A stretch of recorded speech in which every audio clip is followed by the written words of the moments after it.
Hello and welcome. Today we are going to learn how to quickly integrate TON payments into your application on Directual. TON is a new but rapidly developing blockchain that primarily uses the Telegram infrastructure. TON is easy to withdraw and buy. For demonstration purposes, let's look at a simple application. We have regular users and an administrator. The administrator creates bills, and the users pay them. Let's log in as an administrator and look at the My Bills page. Here you'll find bills that need to be paid, as well as those that have been paid or canceled. Bills have three statuses: new, paid, and canceled. This is how it looks on the page. The administrator page displays all bills. They can be sorted by status, or a new bill can be created. I can specify the amount in TONs and the user who needs to pay the bill. I have just created a new bill for myself, and I can see it on the My Bills page. Let's look at the data structures of the application. The primary structure is the bills table. It contains a link to the user, a link to the status, and the amount in TONs and nanotons. The second structure is the bill statuses table, which includes three statuses: new, paid, and canceled. We also have a global constant, 1 billion, the conversion factor from tons to nanotons. Let's look at the menu. Here we have a link to the My Bills page, accessible to everyone, and a folder with pages accessible only to the administrator.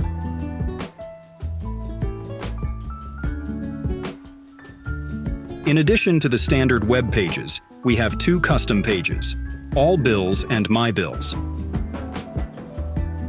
The All Bills page has two tabs. The first tab contains a table linked to an administrator-only endpoint. The second tab contains a form that is also linked to an admin-only endpoint. This form is used to create bills. Let's look at its fields. There are only three: the amount in TONs, the customer, a drop-down associated with an endpoint, and a hidden status field with a default value of new. All created bills have the status new by default.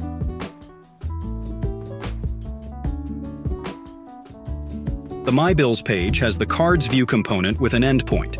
This endpoint, through which the cards receive data, has two filters: Bill User ID equals the user's ID, and status equals the parameter passed by the component, allowing one endpoint to be used for two cards.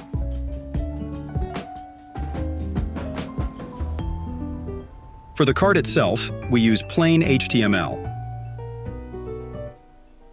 Clicking on it takes us to a subpage of the My Bills page.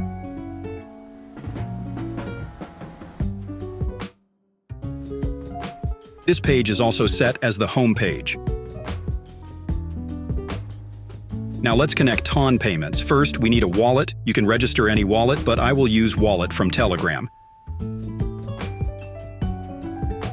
This wallet allows me to top up, withdraw funds, and so on.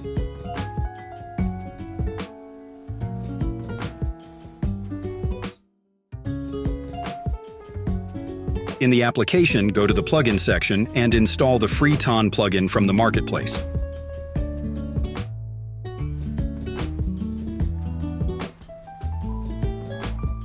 This plugin includes components for web pages and additional scenario steps. The official documentation provides detailed information on this plugin.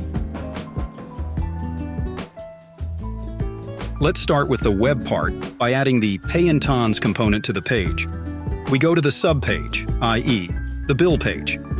This section is conditional, displayed only if the bill status is new. Another section is displayed if the status is paid. We only need the payment component for new bills, so we place it in this section.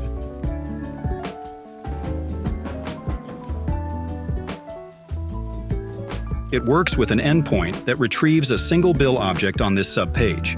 We insert the wallet where we will receive payments and pull data from the endpoint. This includes the amount in nanotons and the order number.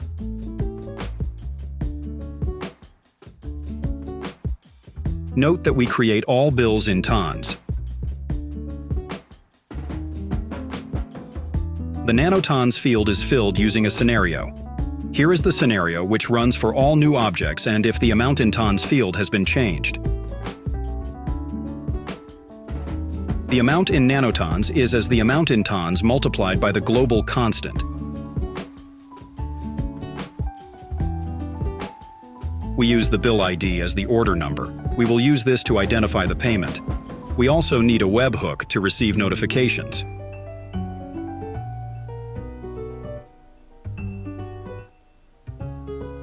Create a new webhook and enable the course option to avoid errors. Copy the URL of this webhook to the component.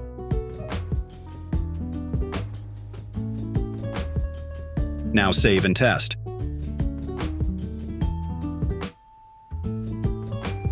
In our application, go to any new bill and you will see the Connect Wallet button. Note that this button is not available on paid or canceled bills.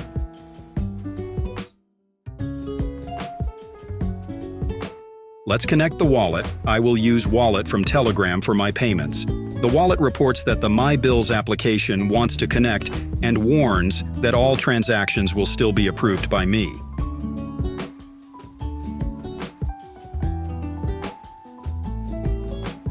Note that you can customize the icon or name in the web application settings under the Icons and General Settings tabs.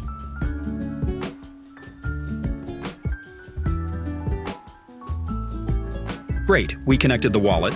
We can also disconnect it or confirm a transaction. Now the selected wallet opens again and I click Confirm. The amount will be deducted from my TON wallet. Success! The transaction went through. Let's look at the webhook structure. Here, we see that we received a notification. But note that this notification cannot be used as transaction confirmation. In any case, you have to check the blockchain. Using tonscan.org, you can look at your wallet and see if a transaction with the right amount and comments actually went through.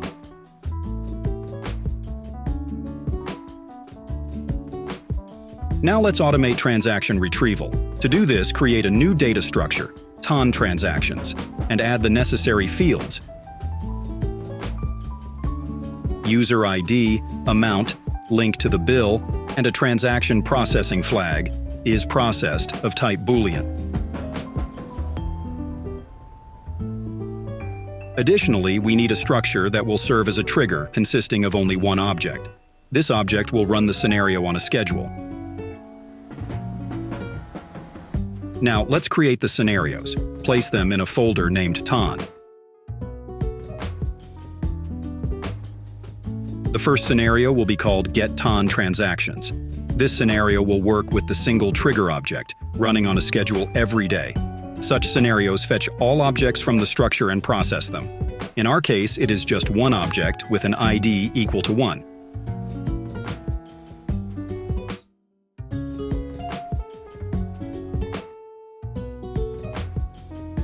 Add the Get Transaction step.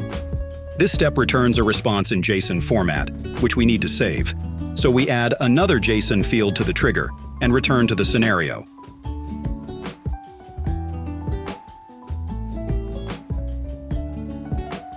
In the step, specify the address where we receive transactions and the response field.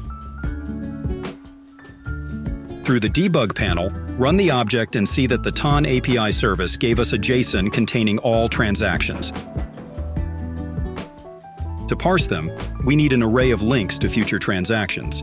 We add the array link field to the TON transaction structure.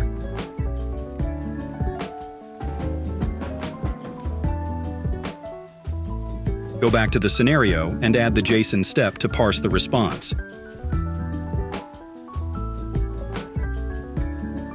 Add comments to make the scenarios easier to follow.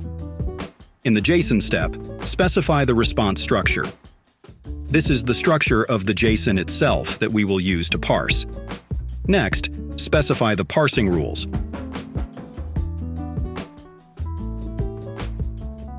The data is stored in the API response field. We split the JSON transactions array into objects that are stored in the transactions array. The documentation specifies which fields interest us, primarily value and comment. We extract the value from this JSON and record it in the amount nanotons field of future transaction objects, and also extract the comment from the decoded body object.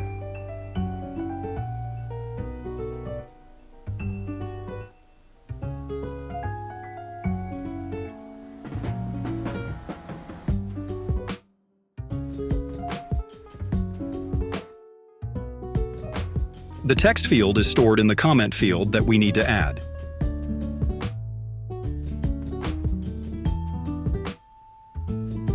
Now save. Next, these transactions stored in the array link field need to be processed.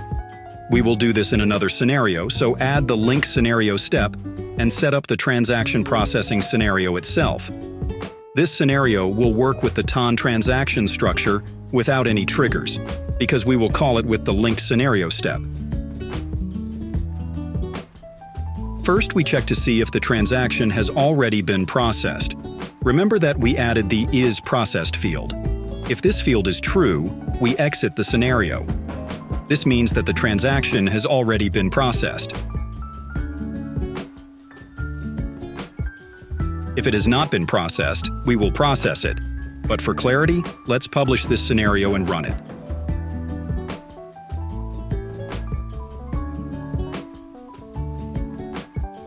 The link scenario step can work with an array of linked objects and send it to another scenario. Run it and let's test it. Send the trigger object through the debug panel.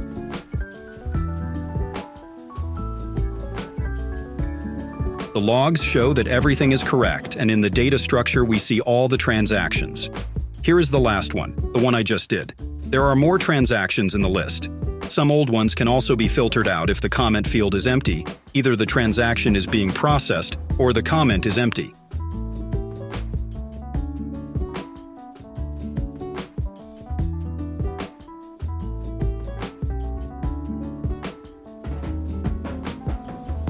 Next, we extract the bill ID from this comment. You can see in the documentation how to do this. It involves using a regular expression.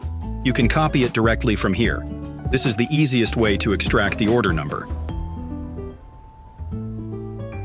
We use the comment field and toggle the coding mode, which enables JS processing. Now, having extracted the bill ID, we can open it as a linked object and change the status to paid, and set the isProcessed flag to true.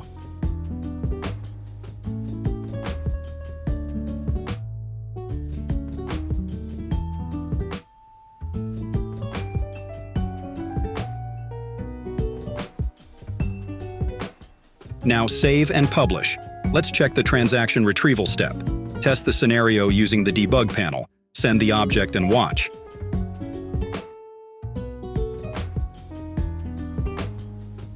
The bill status changes to paid. It worked.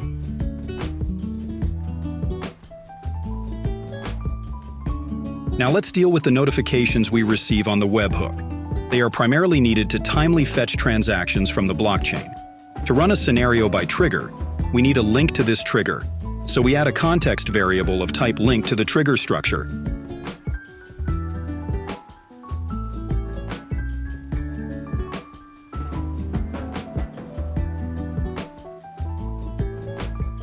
The next step is to fill this context variable. Remember that we have the ID in the link field, and the ID equals 1.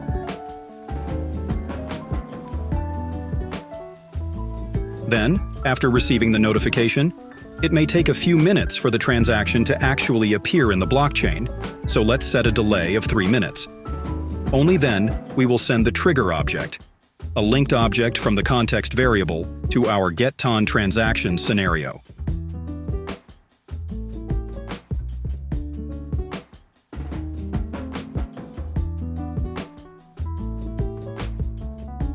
Theoretically, the blockchain might not be fast enough in 3 minutes, so let's check the blockchain twice, after 3 minutes and after 6 minutes. In this way, a chain of 2 launches of the getTON transaction scenario ensures that the user sees their transaction in near real time. This simple example shows how to integrate TON payments into your application. Share your ideas and ask questions in our no-code community. See you in the next video.